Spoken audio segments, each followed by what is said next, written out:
Now, falling in love can make us feel happy, but did you know it could also help us shed some extra pounds? Yeah, a survey by a dating website found that nearly 600,000 Britons are currently falling in love, which is lovely, isn't it?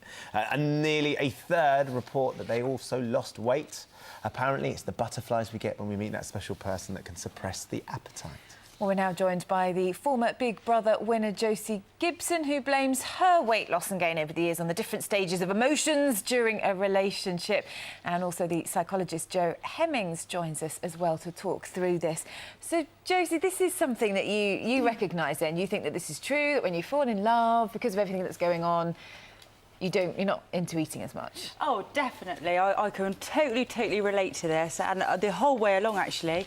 So you fall in love, you get the butterflies, don't you? You get the excitement, and yeah, you lose weight. And obviously, we all know what goes on in the honeymoon period, don't we? So that keeps the weight off. Yeah, that keeps the weight off, keeps you busy, and then you get comfortable, put a bit of weight on, and then yeah, then when you break up with someone, you lose the weight again. You go through the heartbreak diet. Oh, that's true. So it's a bit of a cycle in that case. Yeah, it's all like a massive, great big cycle. So the trick is to just get with somebody and then break up quickly. Yeah, keep falling in love. Yeah, only joking. That's Joe, it's an interesting thing, this, isn't it? Because actually there really is implied, I don't know, science or psychology behind the fact that our bodies don't need the food because we're sort of busy, consumed elsewhere. Yes, and it's very much hormone-driven. So, without going to all the hormones, one of them is serotonin, which drops a lot when we fall in love. Now, that suppresses appetite. And indeed, adrenaline, we get much more adrenaline, which is that butterflies in the stomach anxiety feeling, which also suppresses appetite.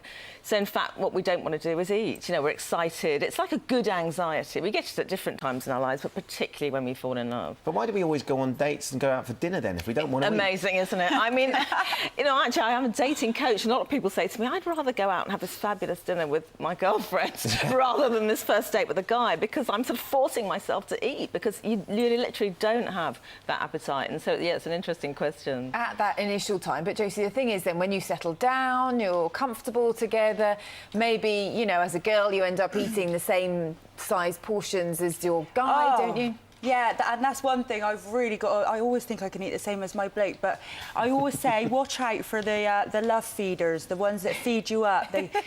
They're called the love feeders. Yes. But really, they feed you out of love, but they're turning you into a chub. So watch out for those. And then I always say to my other half, don't bring it in the house. If it's not in the house, I can't eat it. So I try and only eat foods that I can pick and kill. So do you make your partner keep his treats out the house? In the van. His van's like a tuck shop. It's brilliant. Do you never find yourself stealing down in the middle of the night, nicking his keys and going and getting what's in the glove box? There has been times. There has been times in my nightie in the drive, yeah. But, yeah, I've kept a finger on it now. And then also, I also say get involved in some activity together. Like, we always do something once a week, whether it be a bike ride, a walk, or we try and train for an assault course. Do an activity together, because one, it brings you closer, and two, you're losing weight at the same time. Because you've experienced, obviously, we've seen you before, and you've experienced huge weight loss. Yeah. How are you finding keeping the weight off? I mean, I'll always be an addict, so I've always got to watch what I eat, and sometimes it's easy to slip back to your old ways. So I always say, get your partner to be honest with you. If you've put on half a stone or a few pounds, be honest, tell me I have.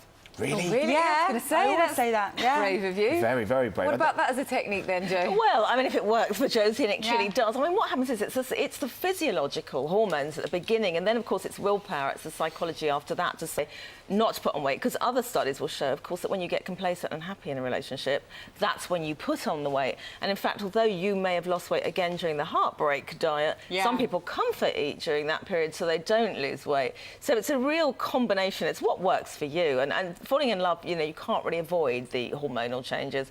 After that, it's the willpower to sort of keep the weight off, really. What we got to go for, haven't we, as women? Nightmare. It's a nightmare. It really is. Do boys get it as much as girls, then? I don't think boys get it as much. They get it to a degree. I think we overthink things more. We tend to worry, fret about, does he like me? Is he going to call? What's going to happen next? And that gives us a greater level of adrenaline and a lower level of serotonin. Boys don't quite get, it's a bit of a generalisation, but boys don't get it as much, I think. That's yeah, I'll step away from this conversation right now. I feel I'm going to say something I probably shouldn't. Fascinating. Josie, Joe, thank you very much for coming in. Thank you.